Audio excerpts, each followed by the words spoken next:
ketahuilah wahai umatku, sesungguhnya Al-Quran dan kekuasaan suatu saat nanti akan berpisah. Sayaftarikoni, pakai sin tanpis. Artinya apa? Pada saat Rasulullah bersabda, kekuasaan dan Quran itu menyatu. Dan kekuasaan dengan Quran menyatu berjalan 13 abad lebih selama khilafah eksis. Ketika khilafah runtuh tahun 24, berpisahlah kekuasaan itu dari Al-Quran. Apa yang disabdakan oleh Nabi nyata, karena Nabi tidak berkata berdasarkan nafsu, melainkan berdasarkan wahyu. Wa ma yantiqu 'anil hawa in huwa illa wahyun yuha. Cek Nabi, ketahuilah sesungguhnya kitab suci Quran dengan kekuasaan akan berpisah.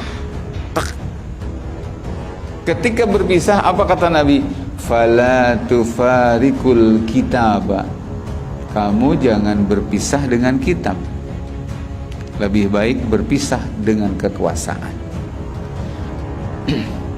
Jadi oposisi dengan penguasa yang sekuler. Jangan kamu oposisi melawan Quran. Karena sieun lapar teh ya. Sieun lapar, sieun teu seubeul, sieun teu beunghar. Akhirna ngabelaan deket jeung kekuasaan. Padahal konsekuensinya adalah berseberangan, jadi oposisi terhadap Quran. Karasa teu? Karasa teu? Masya Allah. Cek Nabi, ketika kalau kalian mengalami zaman itu, kitab suci Quran berpisah dengan kekuasaan, dengan negara, kau harus ada di Quran. Tapi memang air sikona. Apa resikonya? Lihat kata Nabi, satu persatu oleh Nabi dijelaskan, dan satu persatu nyata apa yang disabdakan Nabi itu. Apa kata Nabi? Ala innahu sayakunu alaikum umara yaqduna li anfusihim ma la yaqduna lakum. Nanti akan ada para umaro, ya, para penguasa dengan dalih menegakkan hukum, tapi hukumnya selalu memenangkan untuk mereka dan golongannya. Tidak pernah berpihak untuk kebaikan kalian, tapi untuk kebaikan dan keuntungan mereka saja. Ya, yaqduna li anfusihim ma la yaqduna lakum. Satu. Berikutnya nih, kata Nabi, in asaitumuhum qatalukum. Nanti pada saat kekuasaan berpisah dengan Quran, sehingga mereka semena-mena memperlakukan rakyat, menzalimi rakyat, jahat kepada rakyat, bahkan lebih memanjakan para penjajah dan asing. Kata Nabi, pada saat itu nanti, in asaitumuhum qatalukum. Kalau kamu melawan mereka, mereka akan bunuh kalian. Nabi lebih. Terus wa in ata'tumuhum adallukum. Kalau kalian ikuti mereka, mereka akan menyesatkan kalian. Jadi kata Nabi cuma dua, antara dibunuh atau disesatkan.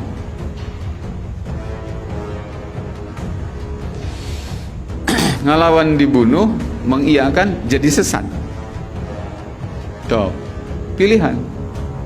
Bagi orang yang beriman, dia tidak akan berpikir cuma dunia, akhirat. Terus sahabat bertanya, ini penting banget ya. Hadis ini menjawab situasi hari ini kita masih bagaimana? Nyata. Nabi ditaruh oleh sahabat, qalu ya Rasulullah, kaifa nasna'u? Apa yang kami lakukan pada zaman itu? Kami melawan, dibunuh. Kami mengikuti, jadi sesat. Sesatnya itu bahkan sampai ke akidah loh. Dan hari ini teman-teman semua, kita bisa menyaksikan betapa orang-orang yang hari ini merapat kepada para penguasa yang sekuler, yang sangat-sangat aromanya tuh menyengat banget, tersep ke Islam teh. Itu telah menyebabkan banyak orang tersesat. Kita bisa dengarkan kata-kata dia. Contoh, pengen contoh. Ada seorang laki-laki. Itu dia mengatakan, dulu mengatakan khilafah syariat Islam yang tertolak. Baru-baru ini dia mengatakan tidak ada negara yang normal dengan sistem khilafah. Dengan mengatakan tidak ada negara yang normal dengan sistem khilafah, artinya dia menantang Rasulullah ketika Nabi mengatakan alaikum bisunnati wa sunnatil khulafa'ir rasyidin al mahdiyyin min ba'di. Kata Nabi, may ya'is minkum fasayara ikhtilafan katsira. Hai sahabat-sahabatku, siapa yang nanti panjang umur setelah aku meninggal nih, kalian panjang umur, kalian akan menyaksikan perikhtilafan yang banyak di tengah umat ini. Semua mengklaim Islam. Kata Nabi, supaya kalian selamat, tidak tersesat, kuncinya alaikum bisunnati. Kau harus ikuti sunnahku.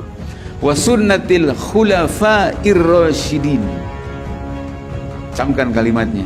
Dan ikuti sunnah para khalifah. Khulafa itu jamak daripada khalifah.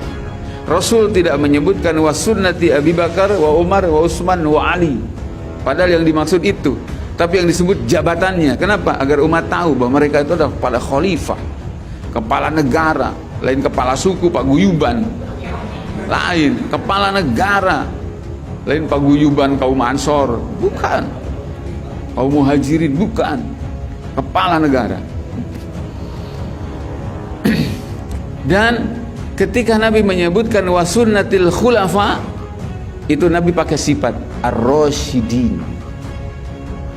Rasyidin itu artinya apa? Orang-orang yang dalam petunjuk. Tidak satu sifatnya, Nabi kasih sifat lagi al-mahdiyyin, mereka yang dibimbing oleh hidayah Allah.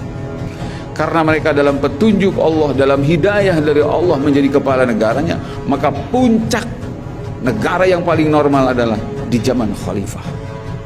Tapi si aki-aki yang ngomong tidak ada negara yang normal dengan sistem khilafah. Tong aneh.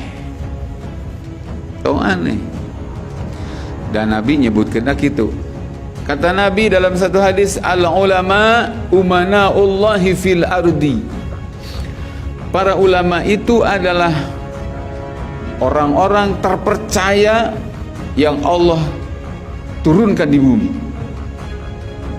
Ulama itu adalah sejatinya, aslinya ulama itu adalah makhluk-makhluk kepercayaan Allah. Umanaullahi fil ardi malam yukhalitu as-sultan, selama mereka tidak banyak campur dengan penguasa.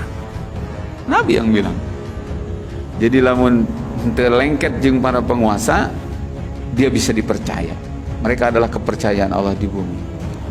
Selanjutnya kata Nabi, fa in khalatu, kalau mereka itu sudah campur baur dengan penguasa, apalagi menjadi bagian dari penguasa itu, Nabi yang bilang, khanu, mereka pasti menjadi pengkhianat Allah.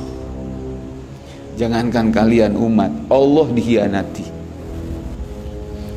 Rasul dikhianati. Sehingga Rasul mengatakan khulafaur rasyidin, para khalifah yang terbaik hidup dalam hidayah, dia katakan tidak normal. Artinya Abu Bakar, Umar, Utsman itu normal, terbalik, sarojeng gitu katanya nyebutnya. Brengsek, sarojeng gitu nyebutnya.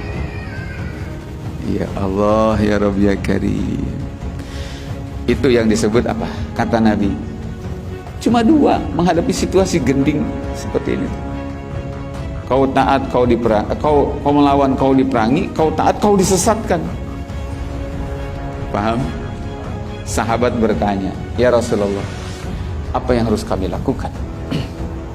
Jawaban Nabi, kama sona ashabu Isa bin Maryam. Kau harus berbuat sebagaimana para sahabat Nabi Isa bin Maryam. Kenapa? Nusyiru bil manashir. Mereka itu karena keimanannya oleh orang kafir sampai digergaji. Wa humilu 'alal khashab, dicincang-cincang. Kau harus seperti mereka, kata Rasulullah. Mautun fi ta'atillah khairun min hayatin fi maksiatillah. Mati karena taat kepada Allah itu yang berharga dibandingkan hidup dalam maksiat kepada Allah. Bisa disimpulkan? Bisa disimpulkan jemaah sekalian? Nah, itu hadis Nabi riwayat Imam